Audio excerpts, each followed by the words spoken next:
Gerie CEO of Fem Pharma Consumer Healthcare, and you are listening to the Love Mia Vita podcast.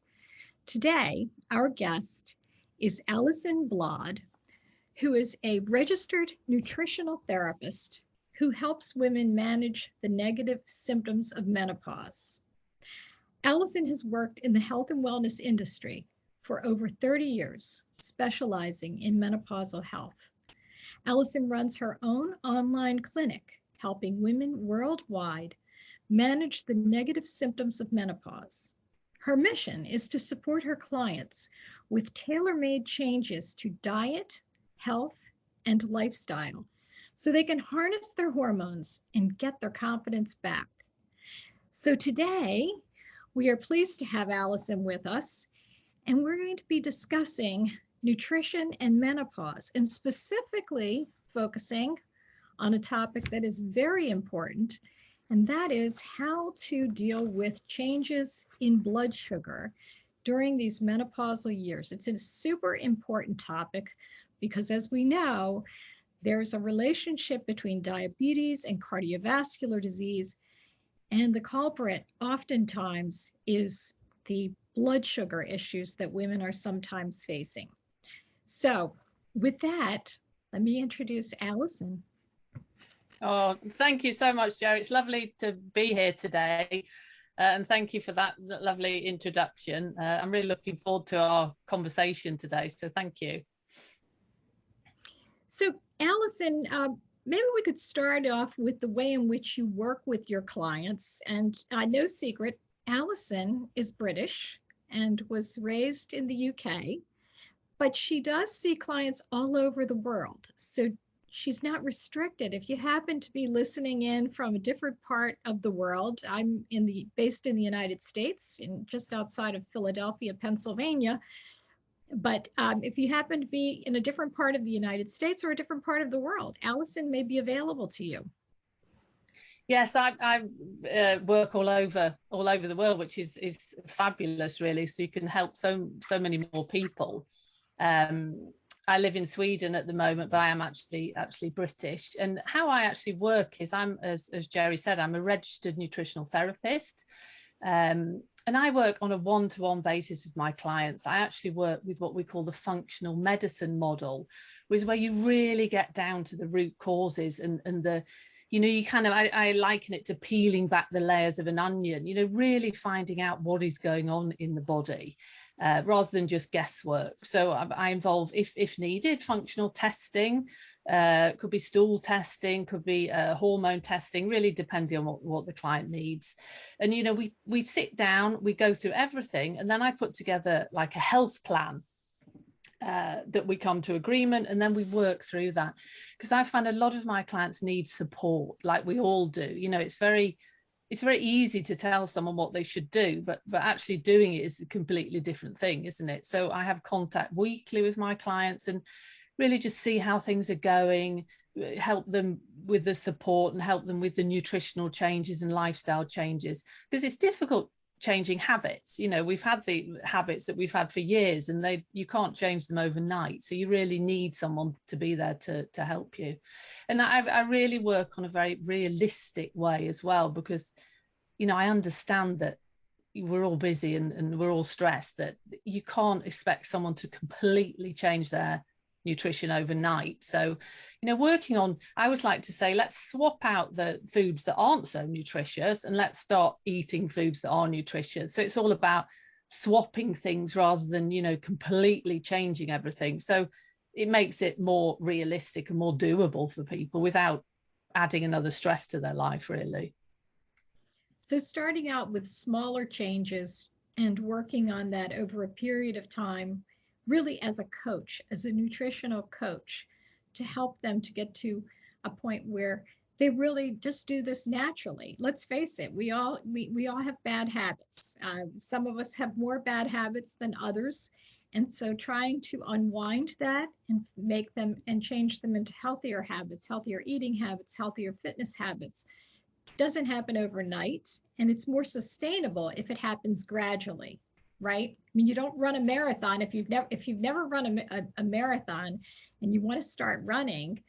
you have to build to that. So you start with your half a mile, maybe you do a combination of running and walking, and you start at a slower pace. And eventually you can build up to that marathoner if you wanted to achieve that as your ultimate goal. Yeah, totally. I mean, it's all about, I always like to say it's all about balance. And, you know, small steps every day, you know, make a huge difference if you do them regularly.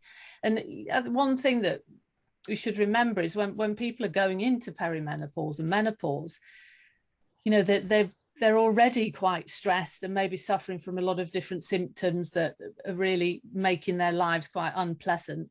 So they need something that is doable. You know, even it could just be something as simple as increasing the water intake. You know, let's start the first week by just drinking more water. So it doesn't have to be a huge amount of changes. Small changes over time make very, very, you know, big differences in people's lives. So when we are in perimenopause, when we're approaching menopause, so we look at the various stages of menopause. Many women don't understand that menopause may happen overnight if you enter chemical menopause or surgical menopause. And that is sometimes overwhelming to women. And so anyone that's listening to this podcast that enters menopause, what we'll call pretty suddenly, because they are placed in chemical menopause as a function of treatment for a disease such as cancer, or they are facing endometriosis treatment and maybe in chemical menopause because they are on a treatment for their endometriosis. They are experiencing menopausal symptoms. That is more sudden, but that can still be ameliorated with some of what we're going to share with you today. But for women who are in natural menopause, it does happen somewhat gradually. So over time, you will see changes in your hormone levels, and they will affect the way in which you see your body changing, your skin, your hair, your nails, the way your body changes shape potentially. And all of that can be ameliorated with some of what we're going to share with you today and in the future, because we hope that we'll have more conversations with Alison, giving us some guidance on how we can manage our nutrition and improve our overall health, and especially as we move through the various transitions. So you indicated in one of your blogs that blood sugar is so important to our overall menopausal health, well, to our health in general. But as we enter menopause, and perhaps we could spend a little bit of time chatting about blood sugar, what that means, how that changes when we are in premenopause, perimenopause, and menopause, and then what things can be done to help women to address that and to work within the balance of our hormones. Yeah, blood sugar is, I always say to my clients, if there's one thing that you're going to do for your health during menopause that you will see, you know, the greatest results from is to manage your blood sugar. Because as you say, Gerie, it just affects everything. And what happens is as we go into perimenopause, you know, we have estrogen receptors all over our body. And when our estrogen levels start to decline and fluctuate as they do in perimenopause, it actually affects virtually all the systems in the body. And that includes the insulin, the blood sugar. And what happens is when insulin is the hormone that we release when we eat carbohydrates. So when we eat like biscuits or bread or starchy vegetables, you know, your body wants to utilize that energy. It turns into glucose in the system. And insulin is a hormone that is released into the bloodstream. And the best way to describe insulin, it's like the key that opens the cell. And this key allows the energy from the blood and the circulation to go into the cell, so your body can utilize the energy. But what can happen during perimenopause is that your body isn't as sensitive to the insulin. So it's kind of like the key doesn't work like it should. So that the cell doesn't recognize the insulin and doesn't open up like it should. So this can, if not, you know, if you're not aware of it and don't do something about it, this can lead to higher blood sugar levels, because the energy isn't getting into the cell. And then, I mean, the stage from that is insulin resistance. And then if that's left, then you lead on to diabetes 2. So what we need to think about in perimenopause and menopause is you really need to take a little bit extra care and really think about what you're eating. And blood sugar, you know, it's going back to good old sugar, isn't it? I mean, we all talk about, oh, sugar, and we shouldn't eat sugar. But the standard American diet that we all know, which is full of highly refined, processed fats, sugars, you know, the fiber's been taken out. It isn't nutritious. You know, that when you eat that, the refined products will just shoot your blood sugar up. And what happens is when you get into this, your blood sugar shoots up, you secrete insulin, it goes down again. You get into like a roller coaster of blood sugar. And this causes things like anxiety. It makes you feel irritable. It's actually been shown in studies to increase hot flushes, or hot flashes, I think, as you call them in the US. So it isn't beneficial for menopausal ladies. And also it adds, you know, we can find as we get into perimenopause that you suddenly develop this, like the waist area becomes a bit thicker. You can have more of a stomach. And you may be eating the same diet, you're still exercising, but you notice that you're putting on weight around the middle area. And this, again, is to do with the blood sugar levels, because insulin is what we call a fat storing hormone. So when you've got insulin in your blood circulation, you will store fat, because your body's fantastic. It's a very clever thing, and it doesn't like this high blood sugar. So if it can't get it into the cell, it will store it as fat in your liver, first of all, and then it will store it around the middle area. So that's why sometimes you can feel that your waistline is expanded. There are other reasons for that as well, but that is one of them. So you kind of develop, rather than being the pear shape, you become more of an apple shape during perimenopause and menopause. So the things you want to think about with blood sugar control is, you know, think of portion size. So not only think about what you're eating, really think about how much you're eating, because it's very easy to, you know, we all like eating and food is delicious. And sometimes, you know, going back for seconds isn't actually necessary. It takes at least 20 minutes for you to feel satisfied from what you've eaten. So just try to wait. When you've eaten a meal, just wait those 20 minutes and see if you actually need to go back for more. But when you think about how to look at your plate, I always think it's nice to, if you think of a plate, you know, you should be really having, you've got your protein on there, roughly like a palm size of protein. And protein such as fish, you know, poultry. If you're vegetarian or vegan, you know, you've got soya products, beans, legumes. Protein is key to blood sugar balance, amongst other things, when we get older.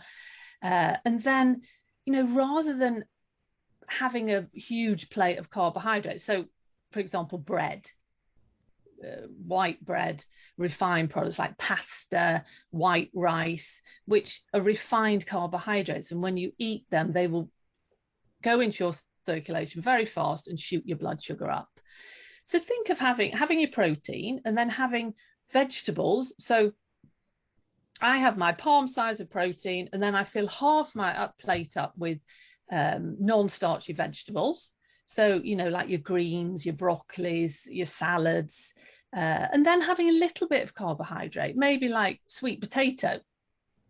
You know, carrots have a slightly more carbohydrates in.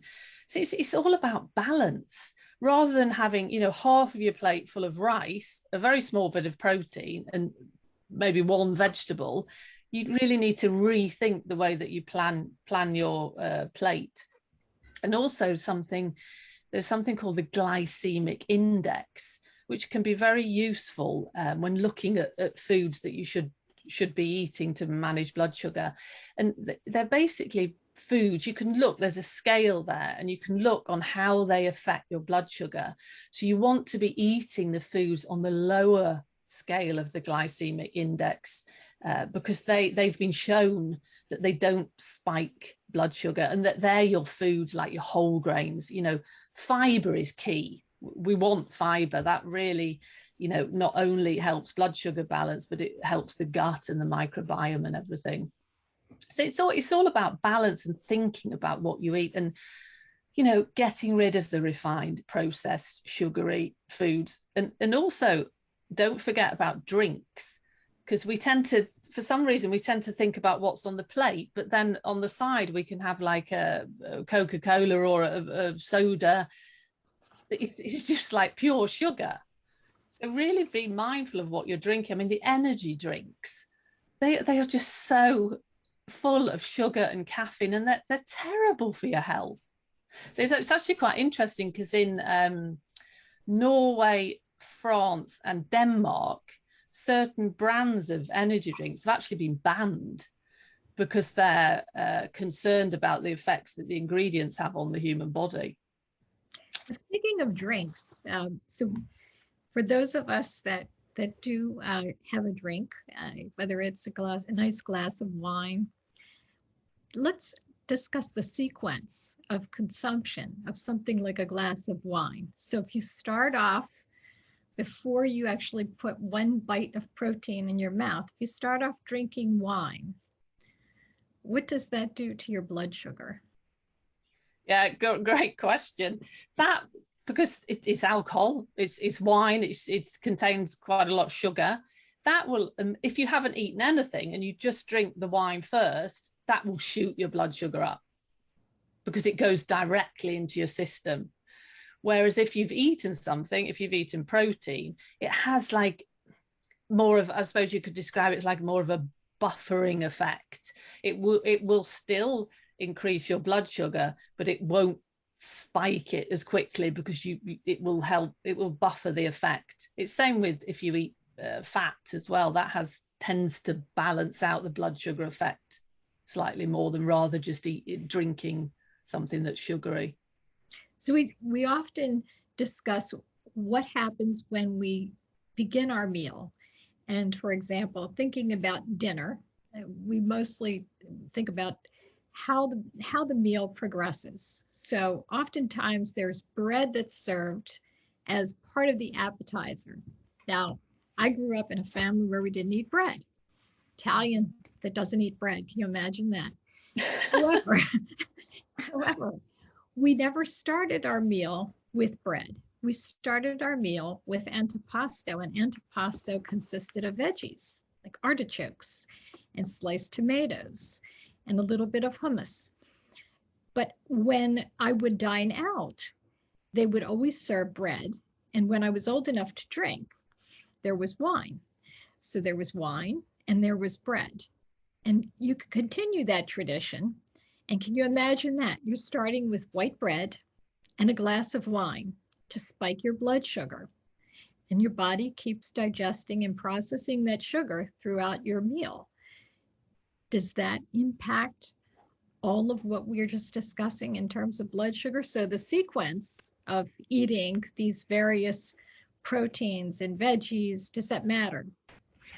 Yeah, absolutely. What you should think, what you want to think with every meal that you eat, you want to eat protein, fat, and carbohydrates together, because it all works together. If you, like we were saying, if you just eat sugar or you drink a glass of wine, it just gets into your system so quickly and will shoot your insulin levels and blood sugar levels up. So having, for example, if you have like a piece of apple with some nut butter, you've got your protein, you've got your fat, and you've got your carbohydrates from the apple, but they work together. They reduce that immediate blood sugar surge. And what you drink, I think it's fascinating what you're saying about, the bread that they serve in restaurants. It's white bread normally, which shoots your blood sugar up, and then, like you were saying, you have a glass of wine, and that whole process will start this blood sugar journey off throughout the whole meal. And then you'll maybe have a dessert. And when you've got high blood sugar, when it's going up and down on the roller coaster, when it's down, you really crave sugary things. So you get into this like cycle of just eating refined sugary foods because that's what your body's craving totally. So it becomes, it's quite interesting. I've seen with clients that how you start your day, if you start your day with a very balanced, breakfast with protein, fat, non-starchy carbohydrates, it sets you up for the whole day. Whereas if you start your breakfast with, some white bread and some jam or a muffin or whatever, it starts on that roller coaster, and you'll have the peak, it will go down, and then you'll start craving, and it just escalates. The whole day you'll be craving sugar, and your diet probably for that day will not be as nutritious as it should be. So starting, that's a really good piece of advice. So starting your day the right way, and this goes back to the beginning of this conversation, which is making the incremental changes and thinking about it. Today, I'm going to start making adjustments to my diet. Let's talk about breakfast. What is a good option for breakfast? We talk about starches. I love croissants. Yes, I do love croissants. And I love scones. I avoid them. I do treat myself now and again. And we have to spoil ourselves once in a while, so I won't exclude them from my diet entirely. But what do you recommend as a way in which to incrementally improve your diet, starting with breakfast? What I tend to say to people, which some people think, oh, I don't know about that. It's a really different way of looking at things. But in an ideal world, you should really eat your dinner for breakfast, because that is what sets you up for the rest of the day with, the balance of those foods. But I appreciate people maybe don't want to do that. The best breakfast is where you've got your protein, your fat, your carbohydrates. An example is some salmon with some broccoli and a bit of sweet potato. That's like the ultimate breakfast. I think breakfast is it's more like a dessert, really, isn't it? The cereals that we eat and the toast, and it's just pure sugar, really, what we're eating for breakfast. Another wonderful thing for breakfast is eggs. I'm a huge fan of eggs because they're such a great source of protein and healthy fats. And there's so many things you can do with them. So, scrambled egg with smoked salmon, or just some scrambled egg on wholemeal toast. Poached egg, boiled eggs. I always have some boiled eggs in the fridge, because if you're feeling a bit hungry, you can just grab a boiled egg. They're like a packaged nutritional bomb. I love eggs. So there's many things you can do with them in the mornings. And porridge, proper porridge, not flavored porridge or added sugars or anything, just proper oats. Has a slow release, that's quite low on the glycemic scale. So, a bowl of porridge with some nuts and seeds and maybe some berries and cinnamon, with some milk or nut milk, whatever you prefer. So, really rather get away from the toast and the bread and the croissants and the muffins and, then the cup of coffee. And caffeine also raises your blood sugar levels. So it's just changing the way you think, really. It's interesting that you say eat dinner for breakfast. So oftentimes, if I have, mostly on the weekends, if I've had some leftovers from the night before, could be some leftover salmon or leftover chicken breast or what have you, and some veggies that I've made, Brussels sprouts or broccoli. Oftentimes, because I'm lazy and don't want to prepare the eggs, I just throw the leftover in the microwave oven. And that's what I end up eating for breakfast. Mm-hmm. And never really thought about it in quite the way that you describe it. But it's easy, it's healthy, it's nutritious. Who says you need to have something that is quote unquote traditional for breakfast? Because if you go to Japan, they're eating fish for breakfast, right? Mm-hmm. And if you're eating in Sweden, you're probably also having something like salmon for your breakfast or some type of a fish dish. So it culturally, it differs around the world and probably is healthier thinking about it just the way that you described it.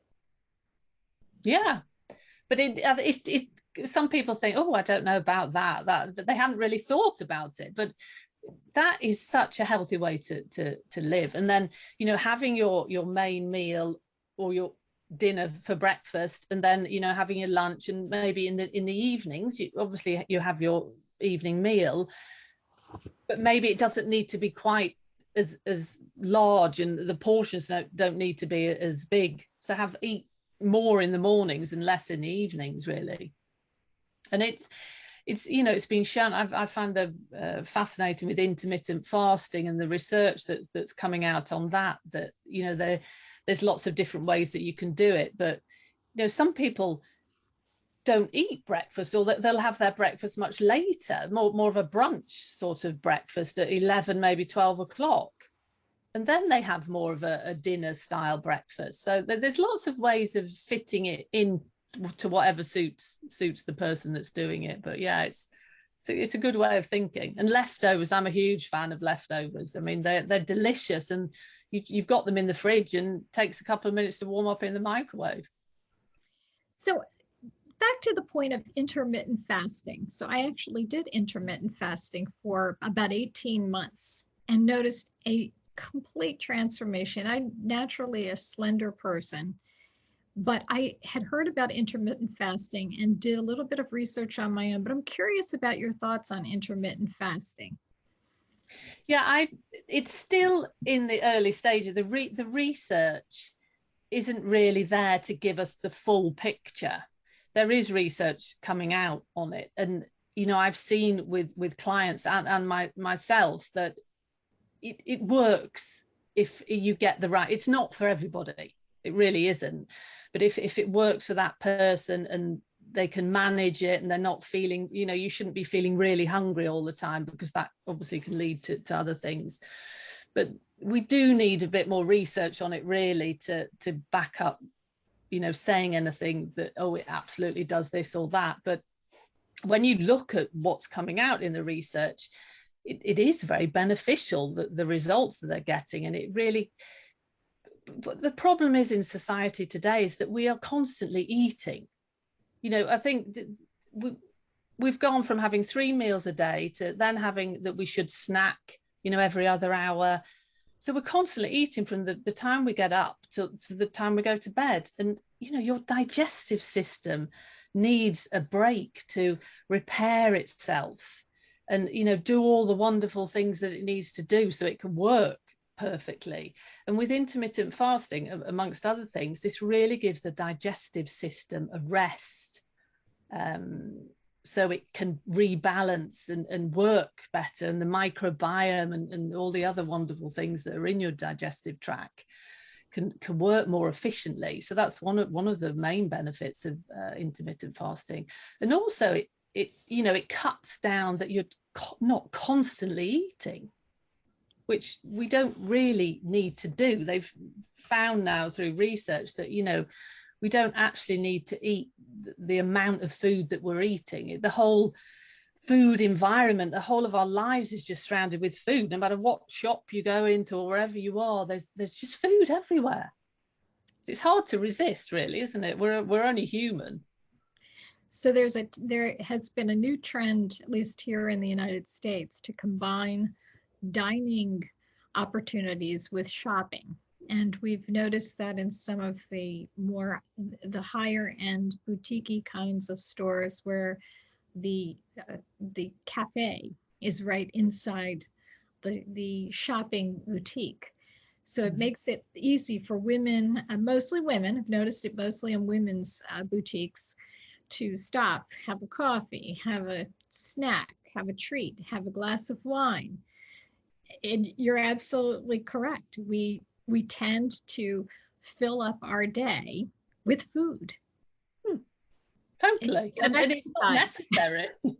Right. Instead of getting up and taking a walk and, moving around, we're taking a few steps away from our office to grab the coffee, to grab the snack, to perhaps, the shopping mall or the boutique and more food and more wine. So we're constantly eating. It does make sense to think about this in terms of giving your gut a break, right? We should give our brains a break, step away from the computer, step away from our daily activities, but we don't think about that with our gut.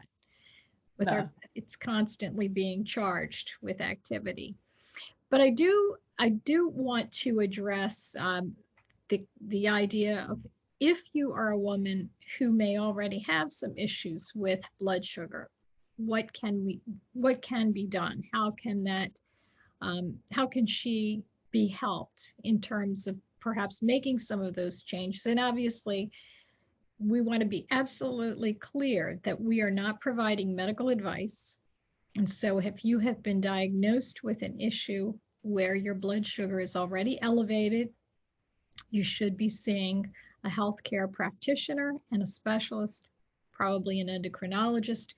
We are not providing medical advice here. However, what we are providing are options for diet and nutrition to help you as you manage through that. So perhaps we could spend a few moments chatting about that. Yeah, there's a lot of things that you can do, but absolutely, as you said, Gerie, that you need to see a healthcare professional and get your blood sugar tested and get everything sorted out. But the lifestyle and the nutritional is a big piece of that, definitely. What you should really do is get rid of the processed foods. I know I've already said that, but that is key to really get rid of the sugary, refined, processed foods. So looking at your diet, working with a nutritional therapist and really finding out what works for you to come up with a plan of healthy nutritional food that can work for you. Working on gut health, like eating all your wonderful fermented foods to help boost the microbiome, all your green leafy vegetables, meats, good sources of proteins, and buying whole foods. I always like to say, if you choose a product in a supermarket, don't buy something that has like a list of ingredients on the back that has 30, 40 different ingredients. Try to buy whole foods like a chicken or some broccoli, and make your foods from scratch. And it doesn't have to be complicated. You can roast. I just tend to roast a chicken, and I'll have that in the fridge. And if I'm busy and don't have time after work, I'll have like a chicken breast with some salad. It takes me 5 minutes to put together. So I think it's really reassessing what you do when you're in it starts in the food shop. What am I actually buying? What is in my basket? Spend the majority of your time on the outskirts of the shop, because normally all the refined products are in the middle aisles. And don't go shopping when you're hungry. That's not a good idea, because you tend to always immediately shoot for all the carbohydrate, sugary foods. And then for balancing blood sugar, if you're already feeling that you have a problem with that, sleep is a key issue. So it's not all about nutrition.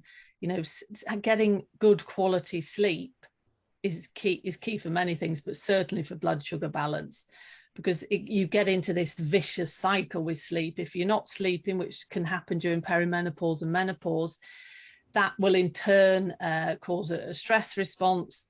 It will heighten the cortisol levels, which is a stress hormone in your blood. And this in turn heightens blood sugar levels in the blood. And because you're tired, you need more energy, you're stressed. And then the next day, when you've had less sleep, it's been shown actually in studies that you crave carbohydrate rich foods. So, really looking at your sleep. So sleep, some also water intake. There's so many things that you can do, but I would say the key thing, and I know that this is not easy, and it sounds, me just saying get rid of processed foods and refined foods, because it isn't easy in today's society, but that really is key if you're suffering from high blood sugar levels, and get help from a professional. You will notice those changes. So I have a friend who decided she was on she called herself the wine aficionado. She loved wine. She wanted to be a vintner at one point in her life, and she decided that instead of doing that, she became a scientist in the pharmaceutical industry. But she loved her wine, so she was drinking 2 or 3 glasses of wine every single day. And once she hit perimenopause, she noticed a transformation in her body. It was exactly as you described. And she started putting weight around the middle.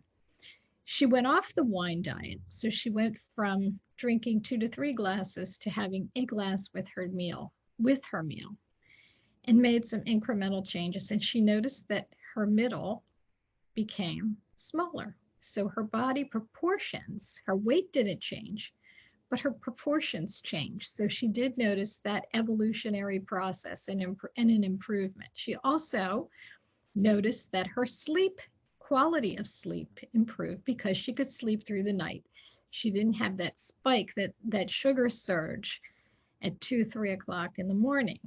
So those small changes do make a difference. And thank you for sharing the information about sleep. We agree with you. And stay tuned, because there are natural ways that one can help to improve your sleep longer, and break the vicious cycle that causes us to eat more because we are tired and we are frustrated, and drink more caffeine, which leads to poorer quality sleep, etc. So there are different ways in which one can approach sleep in a natural way, looking at natural ingredients, looking at sleep health. There are different opportunities for us to improve that quality of sleep and break the vicious cycle that causes our blood sugar to spike. So thank you for sharing that with us. Now, Alison has a wonderful website, and if you would like to learn more, she has some fascinating blog articles and some podcasts, and she has ebooks that you can download. I just downloaded one the other day. It is incredible. The one that I downloaded was Revive Your Menopausal Skin and Get Back Your Glow. Beautifully done, Alison. Absolutely beautifully done. Fabulous recipes. I'm going to try some when I get home this evening. But you can visit her website, Alison Bladh, BLADH, I hope that's correct, .com. And if you want to set up an appointment with Alison, you can do so right on her website. But there are lots of ways in which to engage with Alison, with her team, and learn more about how you can manage your menopausal, perimenopausal, menopausal health with nutrition. So Alison, I want to thank you for being the guest on our Love Mia Vita podcast. And I hope you'll join us in the future. We have some very exciting topics that I'm confident you could help us with in terms of our target audience, which women appreciate as they approach their 40s, 50s, and beyond. We're all trying to navigate through these transitions in life, and our nutrition and our fitness is so important to doing so. Oh, thank you, Gerie. That's so kind of you. It's been lovely talking to you, and yeah, I'm so passionate about this subject, and you could talk for hours because there's just so many different elements to it. But no, it's been lovely talking to you, and thank you so much for having me on your podcast. My pleasure. And for our listeners, once again, this was Gerie DiPiano with the Love Mia Vita podcast, and my special guest, Alison Bladh, BLADH. Please visit her website. And Alison, thank you once again. Be well and love Mia Vita.